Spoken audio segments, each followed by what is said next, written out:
Yo, what is good, everyone? Welcome to the Fantasy Football Prodigy Podcast. My name is Tyler Anderson, and I am your host. And in this episode, we are going to be talking about the winners and losers of the 2025 NFL Draft. Specifically, we will be covering the AFC teams in this episode, and then we'll do a separate episode for the NFC teams. I'm recording this on April 30th, 2025. It's pretty late in the night, so this might come out on May 1st, depending on when I end up scheduling this. And that's Cooper back there for all my YouTube people with the video podcast. Cooper, say hi. That's my wiener dog. He's my co-host today. Hopefully he doesn't bark at anything, and hopefully we don't hear him too much. But if we do, it'll probably be some good analysis. But this is episode 37 of the Fantasy Football Prodigy Podcast. And if you do want to see video, it's pretty much just me and my face talking. But you can head over to Fantasy Football Prodigy over on YouTube and say what's up. And regardless of where you're enjoying the podcast, make sure you drop a follow or subscribe wherever you are listening or watching. And yeah, let's get right into the 2025 NFL Draft review for the AFC team. So we're going to start with the AFC East. We're going to go with the Buffalo Bills here. So honestly, not much in terms of fantasy football goodness. For the first 5 rounds, they went all defense, cornerback, D tackle, edge rusher, D tackle, cornerback. They finally drafted an offensive player, tight end Jackson Hawes in the 5th round. They obviously already have Dalton Kincaid and Dawson Knox in Buffalo, so probably someone that's not going to be super involved. Maybe if Knox leaves the team at some point, he'll be like a backup tight end. But from what I read about him, he's a decent blocker. And then other than that, they drafted a tackle in the 6th round and a wide receiver in the 7th round. They also drafted a cornerback in the 6th round, just to kind of go over everyone they drafted. But Caden Prather, wide receiver out of Maryland. Jackson Hawes was out of Georgia Tech, by the way, at tight end. But Caden Prather, 7th round wide receiver. I'm not going to spend too much time talking about these super late picks. But what this episode is about winners and losers of the NFL Draft. Okay. And honestly, it's pretty much the status quo in Buffalo. No real losers. I think the winners are the people who got to kind of retain their role. Khalil Shakir, Keon Coleman, Josh Palmer, Curtis Samuel's still there. They got Elijah Moore on the roster. They have sort of this mishmash of wide receivers. And even though they're all winners in the sense of they didn't bring in a big name that could take over as like an alpha, it's still probably going to be hard to know who to start, even though they have Josh Allen at quarterback, one of the best in the league, coming off an MVP season. It might be hard to know which weapon he's going to throw it to. But Keon Coleman in his 2nd year, the hope is that he can take a step up and actually be a true number 1. And then Dalton Kincaid, hopefully he can bounce back and have a better year than last year, when the expectations were pretty high. So running back room is status quo. You got James Cook, Ray Davis, and Ty Johnson. I expect that to be a committee yet again. James Cook is a bit of a sell high to me, just because I loved him last year in draft season, because his whole career he had like super low touchdown totals. Then all of a sudden last year, he comes out and puts up 16 touchdowns. So he went from having like barely any touchdowns to 16. I think he's going to live somewhere in the middle, but they drafted Ray Davis last year. They used him. James Cook didn't get a ton of work, and a lot of his fantasy production came via touchdown. I don't expect him to get 16 touchdowns again. I think that'll be his career high. And he had 1,009 rushing yards last year and 250 receiving yards. Like if you cut those touchdowns in half, he still has 8, which is a good total for a guy like James Cook, but that's going to bring his fantasy production down. So I'm currently trying to sell high on James Cook's production in my dynasty league. This is by no means a get out of James Cook now. Just because he is still going to be a good player in 2025. But I think long term, I don't think this team is going to give him a big contract, and he just isn't going to get, I don't think he's ever going to be like a true workhorse, get all the work on any team, really. I guess we'll see, because he'll probably be on another team in the future, unless Buffalo gives him the insane money that he wants, which I don't see happening. But moving on in the AFC East, we got the Miami Dolphins here.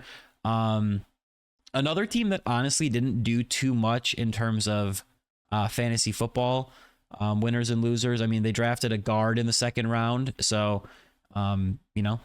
that's good. They one of their linemen, Taron Armstead, retired, so they upgraded that interior of the offensive line, guard Jonah Savianea, and then they took a running back in the 6th round, Ollie Gordon, and he was actually kind of an interesting prospect a couple years ago, if I remember correctly.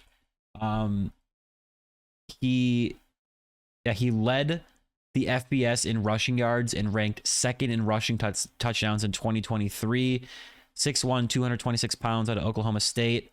But last year it wasn't as good. He went from 1,700 yards and 21 rushing touchdowns, 330 receiving yards and 1 touchdown in 2023 to in 2024 having 880 yards and 13 touchdowns on the ground, 179 and 1 through the air.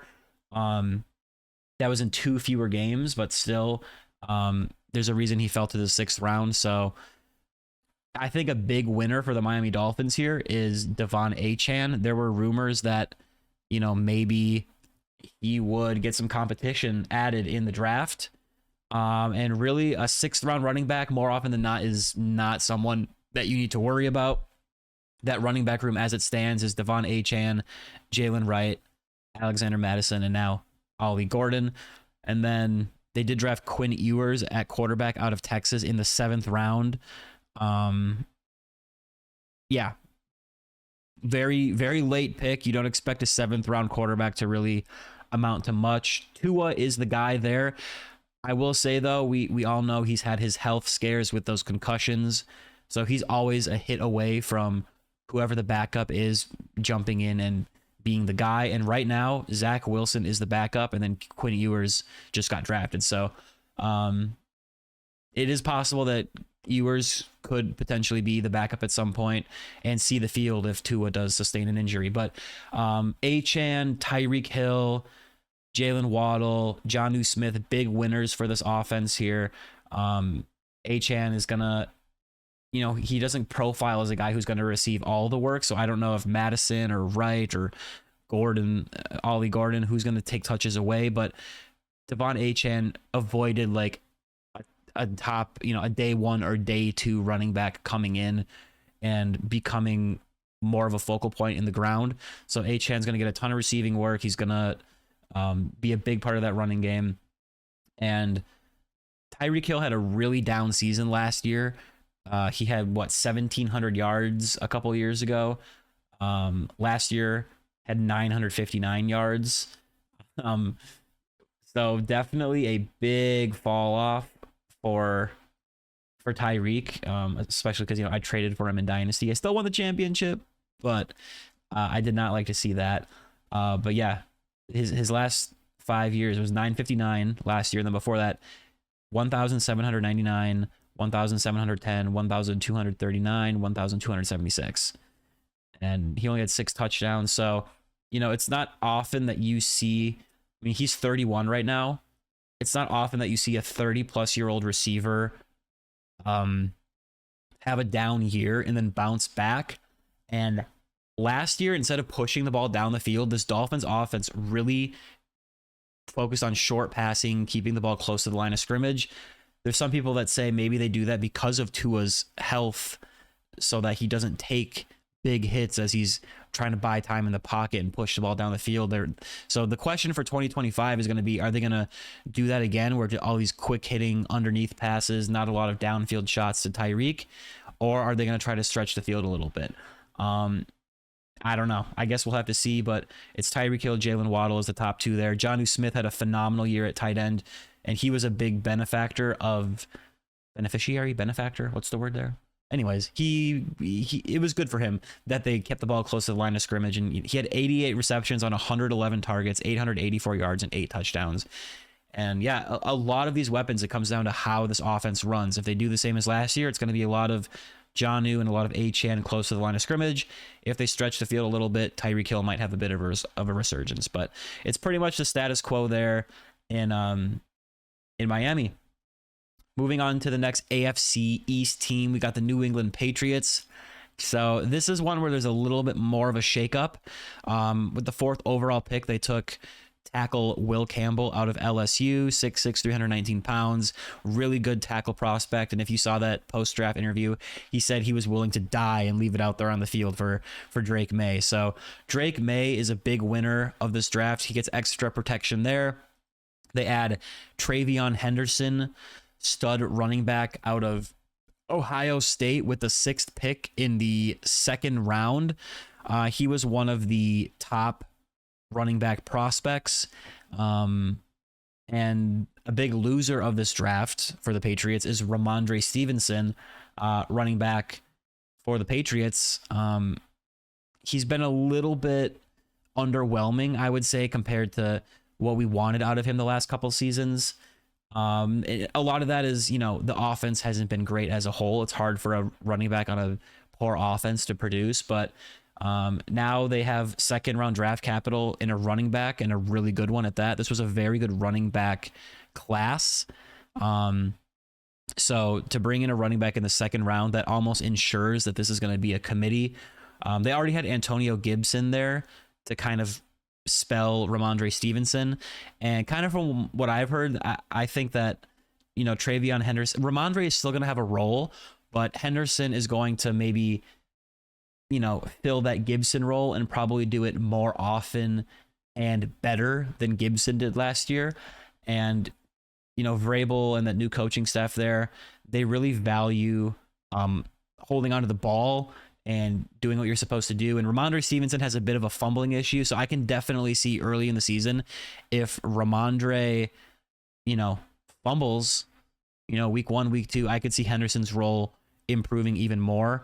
And this only helps Drake May and the offense, just having another weapon in that running back room. Good runner. I think he'll be a good pass catcher. And from what I read about him, he's a pretty decent pass blocker as well. So that's going to be a big part of him seeing the field. Those rookie running backs, a lot of times pass protection is a big part in how much they can see the field. Ramondre is a big loser there. And they did sign Ramondre to a bigger contract extension. I think it was a 4-year contract pretty recently, but I believe I heard they're able to get out of that contract dead cap wise pretty easily with like 2 years remaining on that contract. So it might be a thing where Ramondre's on the team for, a year or two, and then it becomes Travion Henderson's backfield. And we'll see if Henderson is ever fully the guy or if they always kind of keep a committee. He's 5'10", 202, so we'll see what happens with that. And then they also drafted Kyle Williams, wide receiver out of Washington State. This is a team that desperately needs wide receivers, and he's 5'11", 190, 3rd round pick, 5th pick of the 3rd round.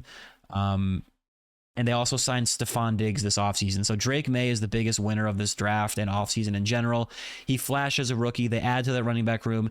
They signed Stephon Diggs in free agency. They draft a 3rd round receiver in Kyle Williams, and they fortify that offensive line with Will Campbell with the 4th overall pick. So he's going to have a lot more weapons than he did last year. And it'll just come down to, where these guys line up. From what I read about Williams, he could play inside or outside. Stephon Diggs is older, coming off of that injury.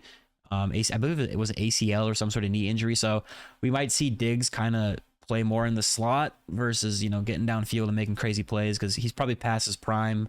So we'll see where Williams lines up. And the Patriots aren't necessarily the best team at drafting receivers, at least in the past. I know this is a whole new staff, but 3rd round receivers are far from a guarantee. Wide receivers in general, sometimes they're hard to hit on, unless you got a good pickup line. Am I right? Anyways. And then after that, Demario Douglas, Kayshon Boutte, Kendrick Bourne, Mac Hollins, they drafted Jalen Polk and Javon Baker. I believe they were both drafted last year. Those guys are big losers. They're way down the depth chart. So it's a bit of a mess in the receiver room, but Drake May has weapons there.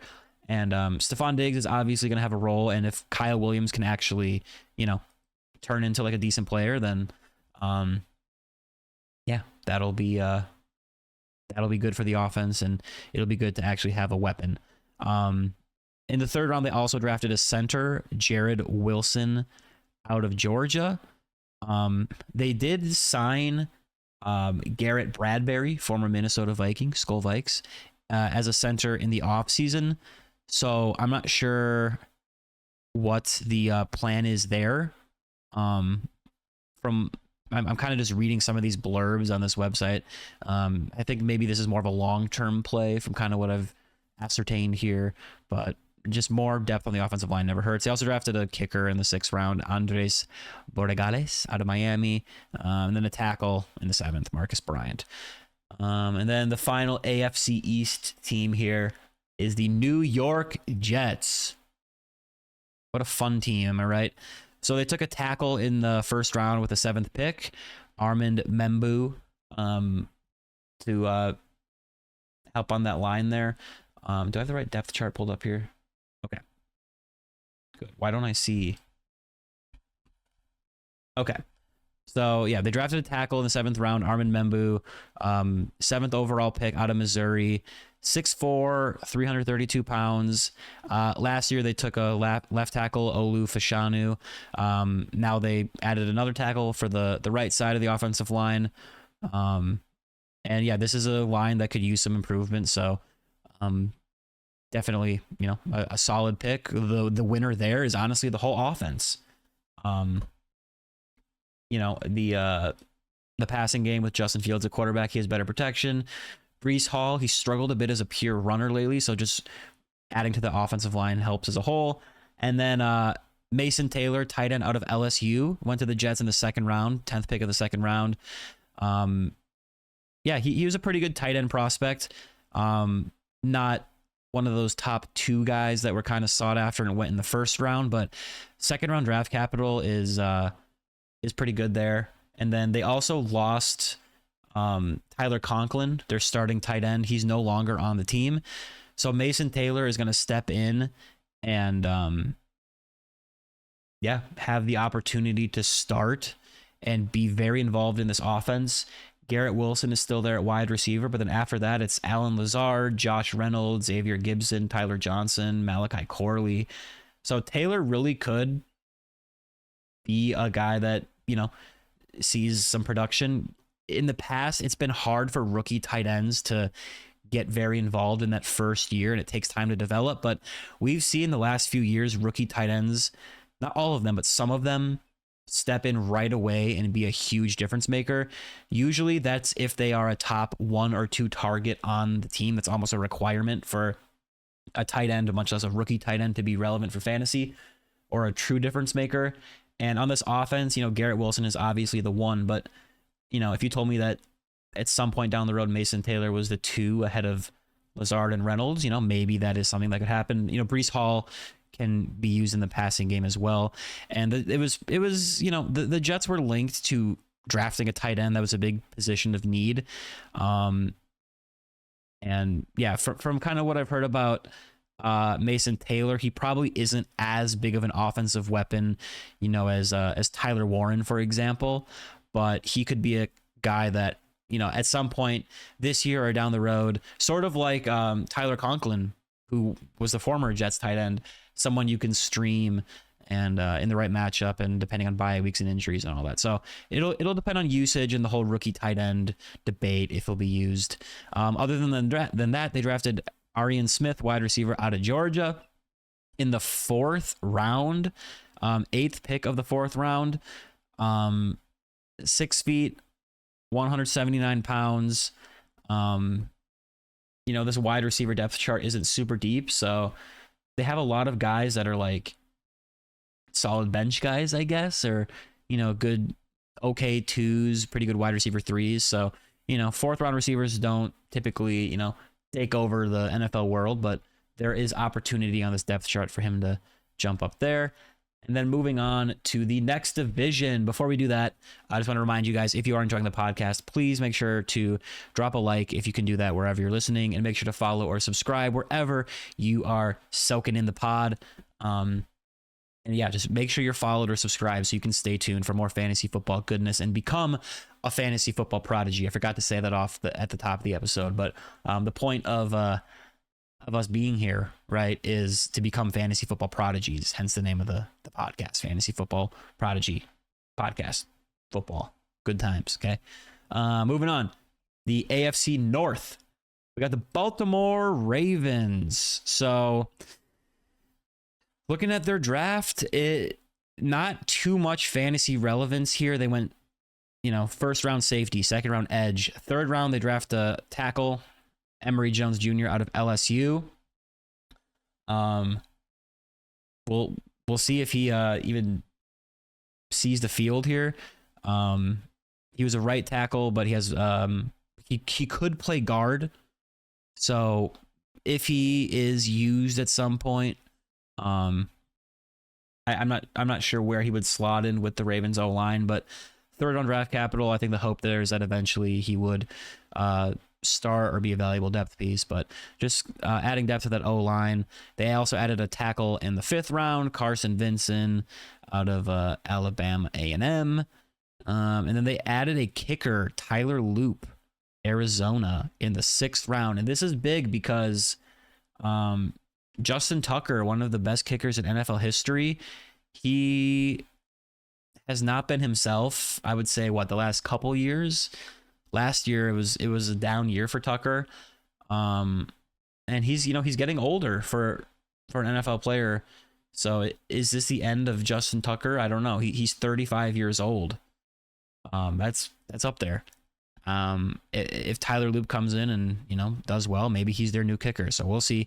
And then they drafted wide receiver LeJonte Wester in the 6th round out of Colorado. Undersized, had a good, he ran well at the combine, 6th round pick, probably not super relevant. And, the offense, nothing really changed that much other than, maybe one of those linemen factors in, but Lamar is still, I think Lamar should have been the MVP last year. He's still going to be, great for fantasy. Derrick Henry is still there. They didn't draft anyone to take work away from him. So I think he's a big winner. It sounds silly, but Derrick Henry, he's 31 years old. It would not have surprised me to see them add depth to the running back room, but it's Derrick Henry. And then after that, that's that combination of Justice Hill, Keaton Mitchell, and Rasheen Ali, who they drafted last year. And then a wide receiver, Zay Flowers, is still probably the guy you want there. Rashad Bateman had a decent year. Wide receivers, it's kind of hard to thrive in this offense as a receiver just because they run the ball so much, and Lamar himself runs it a lot. But Rashad Bateman, for this offense, he actually flashed a little bit last year, so he'll be interesting, and no one was really brought in to overtake him. And then they did sign DeAndre Hopkins at wide receiver in the offseason, well past his prime, not someone that I really want in fantasy. Maybe, you pick him up and play him on a bye week with a bunch of bye weeks or injuries or whatever, but he's 32. I think he'll be 33 in June, and he was my first ever pick in our dynasty league, and I finally got him a championship this year, so I'm happy we were able to do that, but he was not really a part of it. Yeah, he's still on my team. So hopefully we'll get him another one. But Mark Andrews is a big winner here too. They did not invest any draft capital in like a stud tight end to compete. And that makes sense because they do have Isaiah Likely as the backup tight end. So if they were to, want to replace Mark Andrews, who's kind of getting a little bit older and not as essential to this offense as he used to be, they would probably just opt to go with Isaiah Likely. But, and it's weird with Andrews. He's 29, and I think he's still a good player, but he's just not. He's so touchdown dependent now, and he's just not really needed to be like this number one receiving threat. Like, they have Flowers in the passing game, Derrick Henry in the running game, and Andrews is very touchdown dependent at this point. But Cincinnati Bengals, this is another team where, honestly, this is a good draft for fantasy and nothing really changed. I would say the biggest winner is Chase Brown, running back of the Bengals there. So the Bengals went edge in the first, linebacker in the second. They took a guard, Dylan Fairchild, out of Georgia in the third round. So that's good. Good for the offensive line. And then linebacker in the fourth. It took a guard in the fifth, Jalen Rivers. And then they drafted Taj Brooks, running back out of Texas Tech, in the sixth round. So all in all, nothing really is different than last year, and that's what we want. We want consolidated targets. The one thing I will say is, they definitely addressed defense. So it's possible that, if Shamar Stewart or Demetrius Knight Jr., their top two picks in the first and second round, if they make a big impact on defense, maybe this offense doesn't need to put up the production that it did last year, where the defense was so bad that the offense kind of was always having to score. But you have the consolidation of targets to Jamar Chase and T. Higgins. Chase Brown, there were rumors that maybe they would draft a running back, day one or day two. They didn't draft anyone until the sixth round, so that's great for Chase Brown, who was great for fantasy. But again, there were rumors that maybe they'd bring someone in to replace him. And it looks like they're comfortable going with Chase Brown as the lead back. Zach Moss, they brought back as a depth piece in that running back room. And then they've also brought in Samaje Perine, who, he's not a threat to Chase Brown in any way. So Chase Brown is a huge winner. I would have advised teams to sell high on Chase Brown in like a dynasty league before the draft, just because, they were bringing in running backs on visits. And I thought they would draft someone, but it looks like at least for this year, it's going to be Chase Brown, and he's going to be the lead back there. And he was phenomenal for fantasy once he kind of, passed Zach Moss on the depth chart and became the guy. He was a stud. And then, Jamar Chase and T. Higgins are the top two there. They still got Oshie Voss and Jermaine Burton kind of vying for that number 3 role. It's not super relevant. And then Mike Gesicki, he'll have his weeks as a streamer, especially if Higgins or Chase goes down. We saw when Higgins went down last year, Gesicki had some good streaming weeks there. So he's still the lead tight end there. They have Sample, Eric All Jr., and Tanner Hudson on the depth chart as well. But yeah, we like that. I think that was a successful draft fantasy-wise for Cincinnati. And then moving on to the Cleveland Browns, they go Mason Graham, D tackle out of Michigan in the first round with the 5th pick. Linebacker Carson Schweisinger out of UCLA with the first pick of the second round. They had the first and the 4th pick in the second round, it looks like. I thought they would go Shadur Sanders with one of those picks, and we'll talk about him very shortly, but they went with the linebacker there, and then they took Quinshon Judkins, running back out of Ohio State. And this is a really good landing spot for Judkins. There were a couple good running back prospects out of Ohio State, and this is one of them. Kind of a bit of a bruiser. He's 6 feet, 221 pounds. Looks like a good comp for him would be Joe Mixon. He's not like the fastest guy, but he ran a 4.48 40.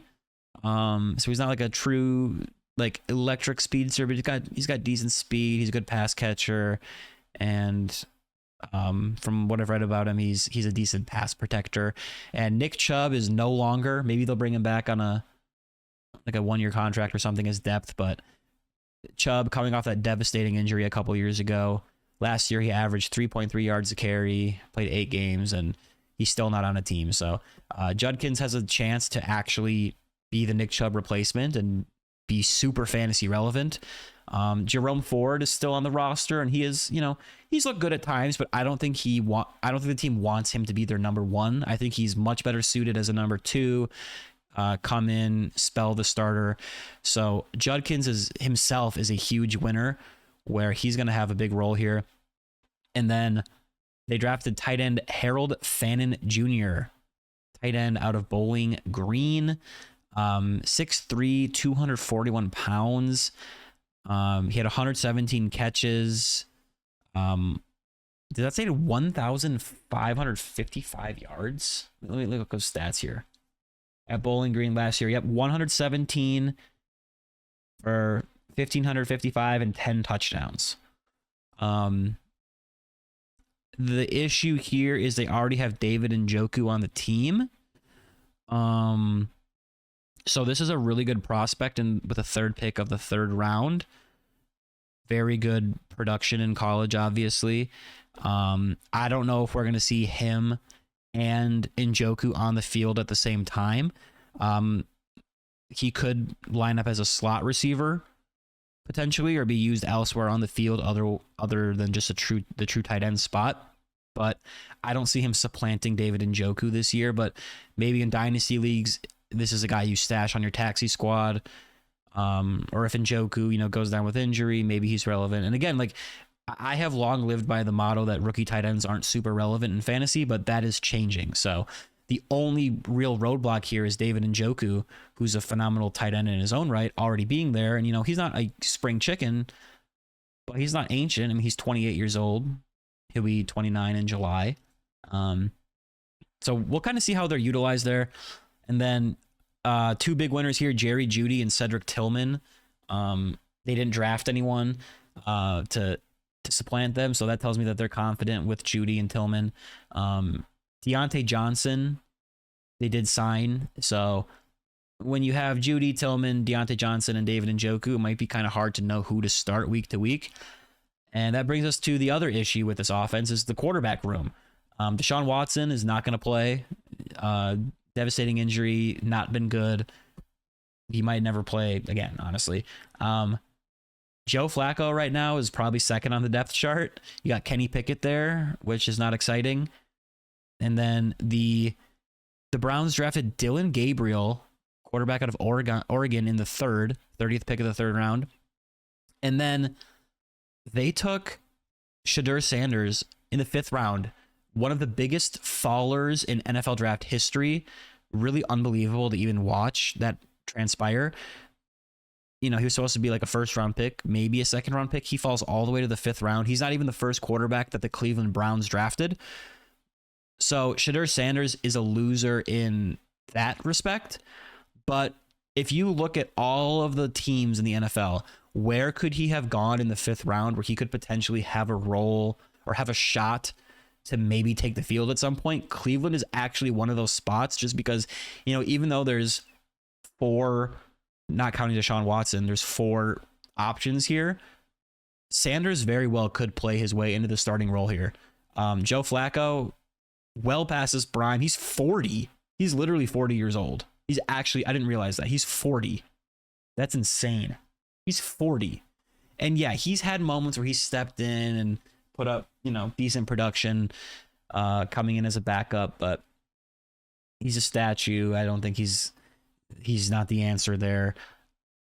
And I think, by all accounts, Shedeur Sanders was a better prospect than Dylan Gabriel. Obviously, the NFL didn't agree in terms of draft capital, but, one of those guys is probably going to get at least a start or two this year, if not both of them.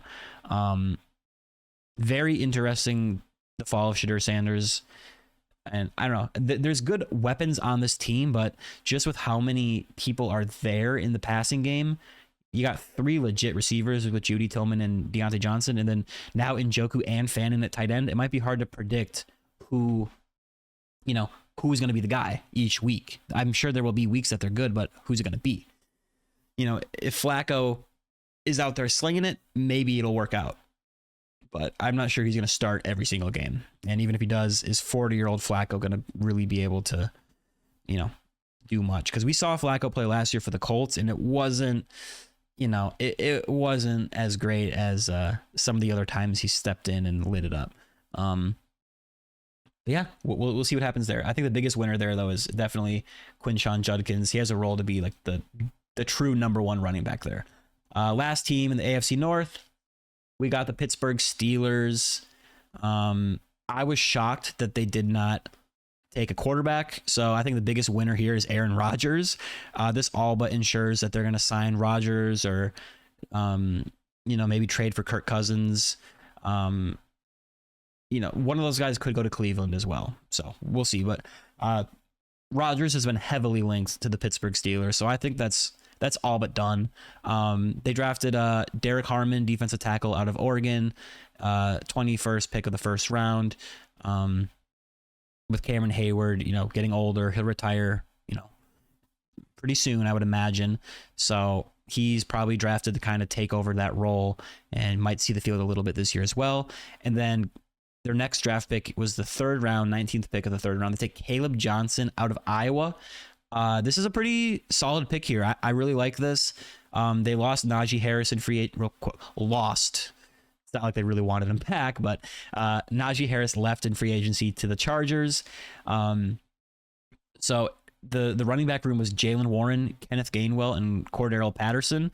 Jalen Warren, you could say, is a loser here, but I don't think he was ever gonna be like the guy there. Kenneth Gainwell and Cordero Patterson maybe would have had a role if they didn't draft a running back early in this draft, but it's day 2 draft capital, 3rd round draft capital, so that's great, especially in a class with a ton of running back depth. You could definitely see maybe a team not reach as early on a guy like Caleb Johnson when they know there's so much depth they could get a good running back in the 3rd round. And it looks like Jalen Warren, is he on a 1-year deal? Is that what I just read? Either way, regardless of Jalen Warren's contract situation, I think this sets up nicely for Caleb Johnson to be the lead back there. And so Jalen Warren, he's got 1 year on his contract.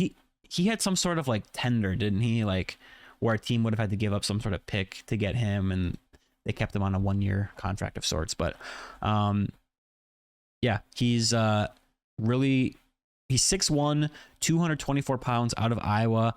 He had 1,500 yards and 21 touchdowns last year in college. Big running back. He's going to be like kind of their early down runner, I would imagine, where Jalen Warren will have a role and he will be involved as a pass catcher, and he'll spell Caleb Johnson at times. But I think Johnson is going to be, I think he's going to be someone that I don't have any draft picks in my dynasty league, so it's hard for me to even think about these guys because there's so many that I want, but this is someone that I'm definitely interested in year 1 being very fantasy relevant. It'll help if they add a quarterback of some sort, because right now it's Mason Rudolph. They drafted Will Howard out of Ohio State in the 6th round, and then Skylar Thompson on the roster. So if they add Rodgers, I know he's not vintage Rodgers, and I know he gets a lot of crap for the Jets being bad last year, but honestly, Rodgers, I feel like he was not as bad as people make him out to be, and he's certainly better than Mason Rudolph. So if the offense can be somewhat good and the defense is, good like it usually is, and they're winning games like they always do. Tomlin, I don't think, has ever had a losing record as the coach there in like 20 years. That's going to increase the rushing opportunities for Caleb Johnson. So I'm excited for him. And then, they drafted him, and then they drafted Will Howard in the 6th. Everything else, it looks like, was defense, what I'm seeing here. So we can move on there. Out of the AFC North, we'll head to the AFC South. We got 2 divisions left here to cover. Let's start with the Houston Texans. If I can find there we go. So they had a pretty interesting draft here. They did not pick in the 1st round, but they took 2 wide receivers, Jaden Higgins with the 2nd pick of the 2nd round, and Jalen Noel with the 3rd. Sorry. Oh my God. Let me start that over. Jaden Higgins with the 2nd pick of the 2nd round, and Jalen Noel with the 15th pick of the 3rd round, both out of Ohio State, both teammates. So that is pretty interesting. 2 different type of players. Jaden Higgins, who they drafted in the 2nd round, 6'4", 214 pounds. Jalen Noel, is it Noel or Noel? I'm gonna say Noel. 5'10", 194.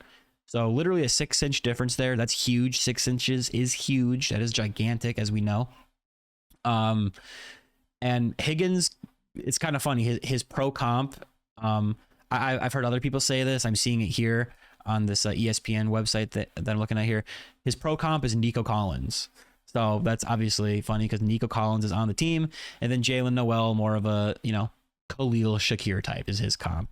So it's going to be very interesting to see how they're used. Noel is a slot player, but they did sign Christian Kirk in the offseason. So just to kind of give a brief overview of the Texans wide receiver room, because there's a lot going on. Nico Collins is the clear number 1, always has been, always will be. Well, not always, but the last couple of years. They signed Stephon Diggs last year. tore up his knee. He's no longer on the team. He's with the Patriots. And then Tank Dell suffered a devastating injury near the end of last year. He's most likely going to miss the whole season. And who knows if he'll be the same player. I mean, it's the type of injury that you really got to fight to come back from. So what did they do this offseason? They signed Christian Kirk. So it was Nico Collins and Christian Kirk with Tank Dell, he's on the roster, but not going to play. No more Stephon Diggs. And after that, it was John Mechie, Justin Watson, Xavier Hutchinson, Braxton Berrios. Those guys can all say bye-bye because now they draft 2 Iowa State receivers. Sorry, not Ohio State. Iowa State. Very different things. Iowa State receivers in Higgins and Noel. And their names are almost the same. Jaded and Jalen. That's interesting. So there's opportunity here to fill in the targets that Tank Dell is going to leave behind. Christian Kirk, I'm not it's weird. I could see Kirk just having a role and not letting these rookies really do much, or I could see him being completely irrelevant and these rookies playing over him. It's going to, that would be more of probably a Jalen Noel type that would overtake Christian Kirk's role. Just because of, Kirk is kind of like that slot guy, 5'11", 200 pounds. Noel is 5'10", 194. It's just interesting. I can't sit here and say I know what's going to happen. It's going to come down to what these rookies do, in training camp, and if they can prove to the coaches that they can see, they can overtake a Christian Kirk, or even those two themselves. I think it's a good landing spot, but I don't think both of these guys can succeed, especially with Nico Collins already on the roster. The highest upside here is that they become the 2 on this offense. So, and then long term, this is not good for Tank Dell, unless both of these rookies are just terrible. Tank Dell comes back a couple years from now, and he's good again, and he just overtakes these guys, and he's back in the offense as the number 2. But even last year, before he got hurt, Tank Dell wasn't really lighting it up. He was dropped in a lot of fantasy leagues, started regrettably in a lot of my leagues. Other than that, a big winner here is Joe Mixon, at least for this year. They draft Woody Marks, running back out of USC, with the 14th pick of the 4th round. This is not someone that I think is going to overtake Joe Mixon. He's getting a little bit older. He's 28 now. He's going to be 29 in July. But this is more of a pick. I think Woody Marks is maybe someone that could overtake Dameon Pierce as the backup. Daria Gumbawale is there as kind of a third down pass catching back still. And we'll see what the backfield kind of looks like to start the year. But Joe Mixon, at least for this year, should be the guy. And he was really good to start the year last year. Kind of fell off a little bit. He had some really tough matchups near the end of the season, if I remember. But yeah, and who knows? Maybe Mark. You never know. You never know with these rookies. Maybe Woody Marks comes out and he's phenomenal, and he overtakes Joe Mixon, and Mixon hits the age cliff. You just don't know. But I would say Mixon is probably a good bet to be maybe not not the running back 1 overall, but a mid to low running back 1, depending on touchdowns, maybe running back 2. Other than that, they drafted Graham Mertz, quarterback out of Florida. Don't care. They have CJ Stroud. And then they drafted Luke Lakey, tight end out of Iowa, in the 7th round. So Dalton Schultz, still the starting tight end there. They have Brevin Jordan, Cade Stover, and Irv Smith Jr. as tight ends on the depth chart. So Stroud's a winner in the sense that, he lost some of his weapons to injuries and, free agency and such. But they kind of they added to that receiver room, which was definitely needed. And at the very least, I think they want these rookies to make an impact. But, even if Christian Kirk goes out there and he's just like a solid slot guy and he's more involved than the rookies, then that means he's probably playing well and he's a decent, number 2 for Stroud. So I think he's a winner there. Moving on to the next team in the division, we got the Indianapolis Colts. Tyler Warren, tight end out of Penn State, with the 14th pick. He was projected to be the first tight end off the board, but he was not. What was his name that went before him? I'm blanking. Colston Loveland went to the Bears with the 10th pick. We'll talk about him in the next episode when we go over the NFC teams, but Tyler Warren went a few picks after him. Both are phenomenal tight end prospects. And like I said, we've seen rookie tight ends kind of make a bigger impact the last few years than they have historically. So he's going to have a chance here to be super relevant. He can line up anywhere on the field, slot, running back, receiver. He played some quarterback as well. I remember they were talking about him during the draft, and I was pretty impressed with how versatile he was. He can break tackles, great pass catcher, fast. He's big. He's 6'6", 256. So definitely, definitely a really good prospect. It's going to come down to the quarterback. And like I said, a lot of these rookie tight ends and tight ends in general, they reach that elite ceiling when they are the number 1 or maybe the number 2 on their offense. So right now, starting with the quarterback situation, it's Anthony Richardson and Daniel Jones. Not great. I think Warren helps those guys as being a big target, probably going to, have some close to the line of scrimmage routes that hopefully they can hit him. I know Richardson's accuracy isn't the greatest, but it helps those guys adding a weapon. But in the receiving room, you got Michael Pittman Jr., Josh Downs, and then Alec Pierce is like a field stretcher. They also drafted Adonai Mitchell last year. Michael Pittman Jr. and Josh Downs are both really good receivers. I wouldn't say that they're elite, So if you told me that, a couple years from now, Tyler Warren is the number 1 or maybe number 2 option on this offense, it wouldn't shock me. It wouldn't absolutely surprise me. Like that, Tyler Warren is drafted with the idea that he can be like this great tight end. That's why they spent the 14th overall pick on him. So it'll come down to, can the quarterback get him the ball and how involved is he going to be as a rookie with those other receivers there? After that, they drafted a tackle, edge rusher in the 2nd round, cornerback in the 3rd round, and then they went offensive tackle, Jalen Travis out of Iowa State in the 4th round, and then they took running back DJ Giddens out of Kansas State in the 5th round. He's 6 feet, 212 pounds. He's maybe going to compete to be the backup. Obviously, Jonathan Taylor is the lead back there. On the depth chart, they have Khalil Herbert, Tyler Goodson, and now DJ Giddens. So we'll see if he can beat those guys out to be the handcuff to Jonathan Taylor, and that is probably, especially as a 5th round pick, day 3 draft capital, that's probably his ceiling as a dynasty pick. So he's going to be more valuable to the Jonathan Taylor manager, or if you have the space to, especially in a dynasty league with deep benches, it's still good to hold on to those backups, because if someone else loses a starter, you gain a starter. And also, they got to be the true starter. It could be a committee between like Giddens and Goodson, which would be annoying. But I have Jonathan Taylor in my dynasty team, so I'm hoping we never have to worry about Giddens. Okay. Or Goodson. That would be good, son. Anyways, they also drafted Riley Leonard out of Notre Dame, QB.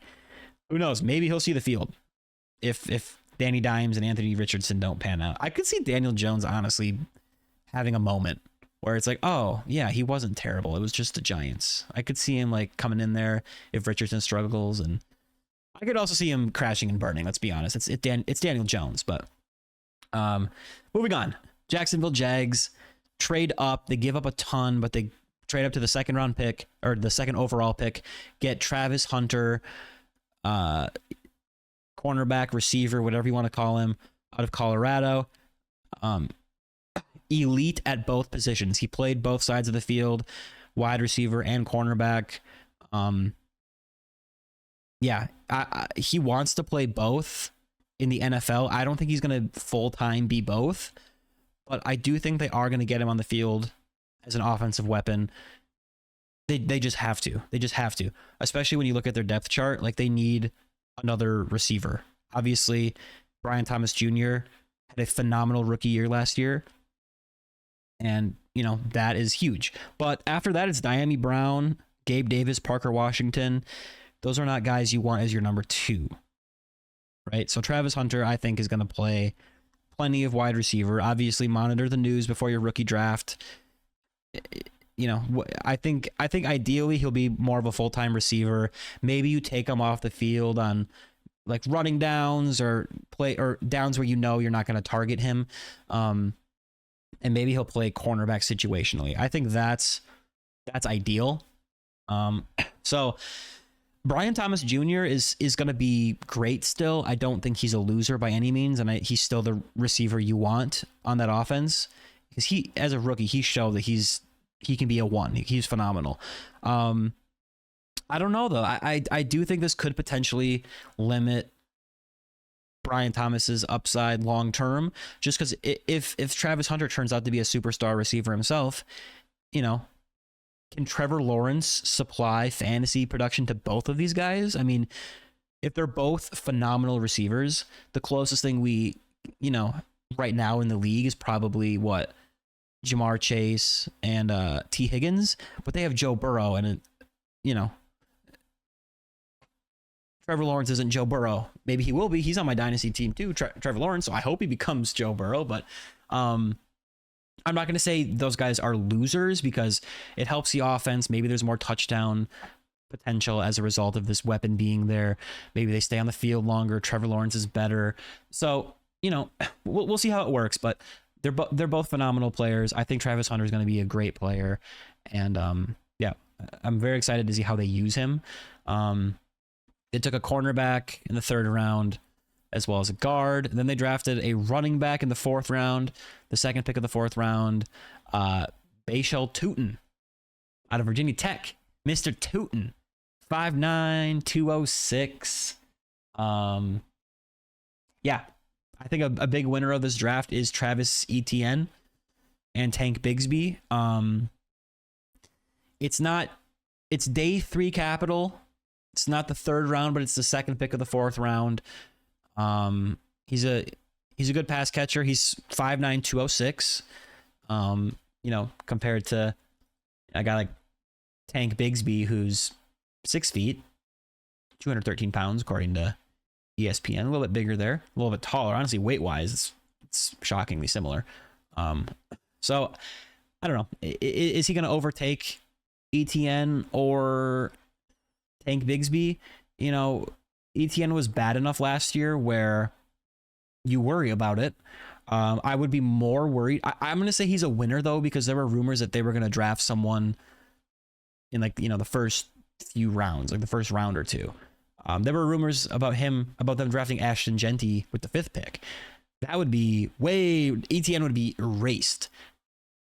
By them only drafting Tootin in the 4th and then LaQuint Allen out of Syracuse at running back in the 7th, this at least leaves the door open for ETN to retain that starting job. He was really bad last year, but before that, he looked really good. So who knows what was going on behind the scenes. If he struggles again this year, not only do I think, his fantasy stock plummets long term, but if he starts the season slow and isn't good, I could see him just getting, pulled off the field, and Tank Bigsby kind of becomes a guy, and maybe Tootin factors in. He's scooting over for Tootin. He's scooting for Tootin. I could see that happening. And then no tight end additions here in the draft. So they lost Evan Ingram. Looks like Brenton Strange is going to be the starter there. They also drafted a center in the 7th round, Jonah Monheim out of UFC. So USC, I think I said UFC. He was not in the ring, in the octagon. So then the final team of the AFC South, before we get to our final division, we got the Tennessee Titans. They obviously had the first overall pick in the draft, and they took Cam Ward at quarterback. Why can I not find their what? Forgive me. Where are they? A B C D E F G H I J K L M N O P Q R S T S T. There we go. I do know the alphabet. Okay. Cam Ward out of Miami. Yeah, he was the 101. He was drafted to be a good player. I think this is a win for the offense as a whole. A couple years ago, I thought Will Levis flashed as their quarterback, and I thought maybe he'd be good. He was not. He was dreadful. And I think Cam Ward is almost guaranteed to be better than Will Levis. I'm just going to put that out there. Maybe he won't be Peyton Manning, but I think this is a win for the offense replacing Will Levis. And yeah, he's a really good prospect. I mean, he was a first overall pick for a reason. Um, yeah, Calvin Ridley is a big winner as well. They did not draft a pass catcher until the 4th round, the first pick of the 4th round. So they took Cam Ward with the first pick of the draft. Then they took an edge rusher out of UCLA in the 2nd round, Oluwafemi Oladejo. Hopefully I said that right. They took a safety in the 3rd, Kevin Winston Jr. And then, yeah, they took Chimera DK. If I say that right, Chimera DK, wide receiver out of Florida in the 4th. So when you look at this depth, they also, while I'm talking about him, they drafted Alec Ayamanor in the 4th round as well, out of Stanford, wide receiver. So they took 2 receivers in the 4th round, and then they added a running back, Khalil Mullings, out of Michigan in the 6th round. So in terms of winners here, Calvin Ridley is a winner. I don't know what my dog is looking at back there, staring at the door, kind of creepy. Calvin Ridley is a big winner. He's going to be the number 1. That's almost guaranteed. And with the quarterback improvement, I could see him being a draft day value. He had a pretty rough year with really bad quarterback play, and he had 64 for 1,017 yards, only 4 touchdowns. Very frustrating to roster, but he had his weeks. And he's 30 now, so he's getting up there, but I could see him having another, 1,000-yard season, maybe getting more than 4 touchdowns, maybe more receptions if the quarterback play is good. So we love that. They also added Tyler Lockett in free agency. So I think that's good for Cam Ward to have a veteran presence on the field at receiver, but he's not going to overtake Calvin Ridley, for example. And if these rookies in the 4th round, if they're good players, they could eventually play over Tyler Lockett at some point. But if not, Lockett will be the 2, which isn't necessarily great. I believe they declined Treylon Burks' 5th-year option. He's been a disappointment. I don't expect him to really factor in. Cooper, what are you doing, bro? He's literally rolling. You got to see the video. What is bro doing? Cooper, stop. Chill. He's looking at me like I'm crazy. They still got Chiga Conquo at tight end. But yeah, this depth chart is wide open. You got Calvin Ridley and Tyler Lockett. Other than that, it's Burks, Jefferson, and then a bunch of people I've never heard of. So DK and Ayamanor, sorry if I'm saying that wrong, they could be wide receiver 2s for the number 1 draft pick in the offense or in the NFL draft. It's possible. Not insane draft capital, but it's possible. So some notes on these guys. DK, let's see, he ran a 4.34 40, deep threat, explosive player, could be good. And then for Alec Ayamanor, what are we saying about him? I'm reading a little blurb about him. Makes tough catches, finds windows in the defense, catches the ball, good runner, good contact balance, breaks tackles, can stretch the field, had some drops. 15 drops over the last 2 seasons, not great. Okay, that's enough on 2 4th-round receivers. I just thought I'd give a little blurb on them. And then finally, we got the AFC West. Finally, we got the last division. We're going to start with the Denver Broncos. And this is a very, very, very juicy pick here. So 1st round, they go Jahdae Barron, cornerback out of Texas, with the 20th pick. And then after that, this is where it gets real juicy, chat, okay? RJ Harvey, Cooper, okay? Are you listening, Cooper? They drafted RJ Harvey, running back out of UCF, 20th pick of the 2nd round. 5'8", 205. His comp is Bucky Irving.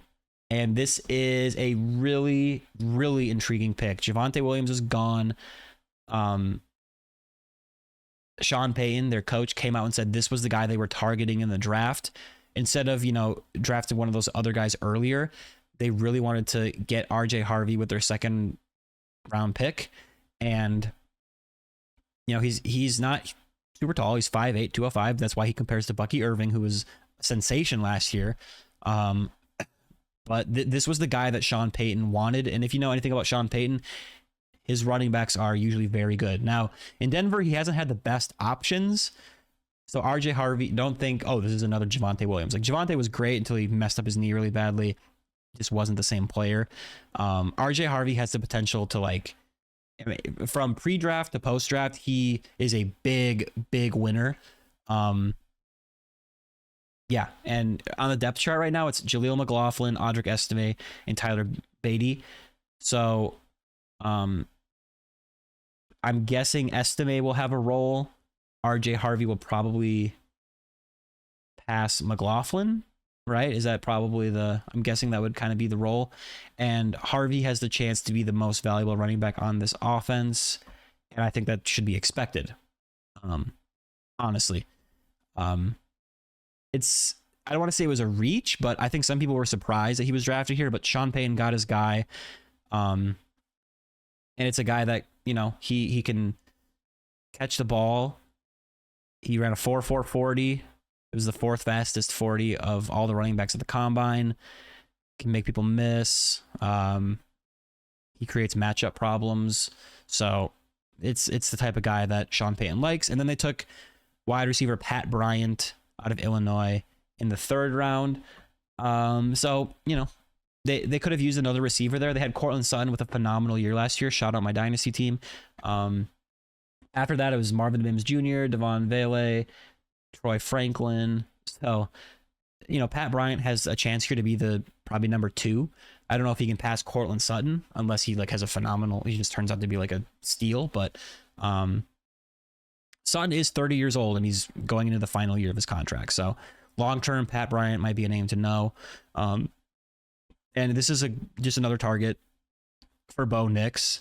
And this was a weak wide receiver draft. So, a lot of these day 2, day 3 picks, who you never know. It's a crapshoot regardless, but you just never know with these guys if they're going to be relevant or just never really see the field. So I don't have a strong opinion on Pat Bryant, but he has an opportunity to see the field. And then they took a tight end, Caleb Lohner, in the 7th round out of Utah.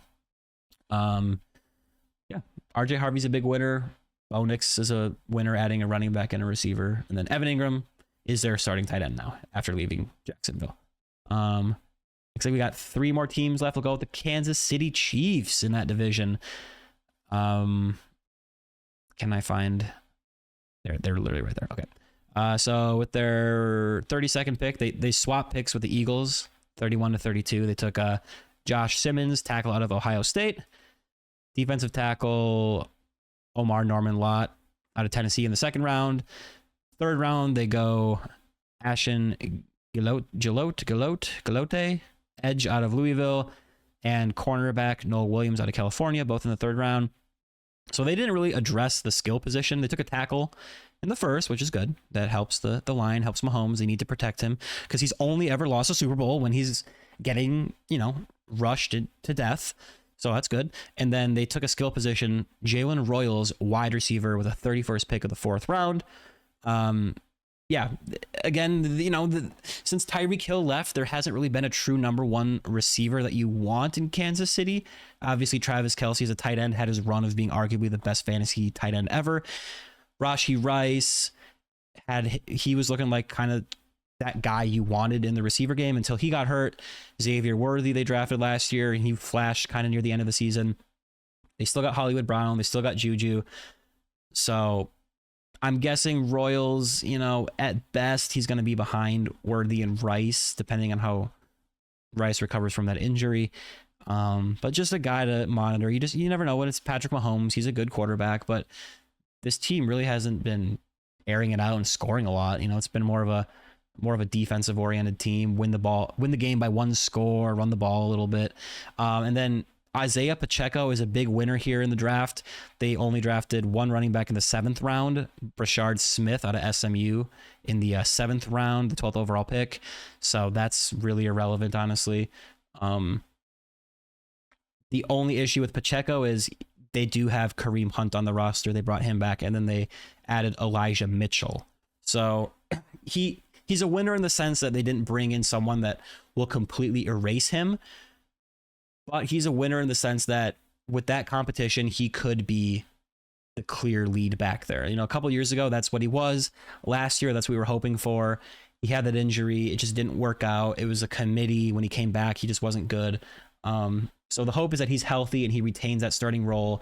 Kareem Hunt doesn't come in there and, steal a bunch of goal line work. Elijah Mitchell doesn't factor in much, but we'll see. We'll have to see how that actually works. I'm sure over the offseason there will be a lot of hype about Isaiah Pacheco. Two more teams left here. We got the Las Vegas Raiders.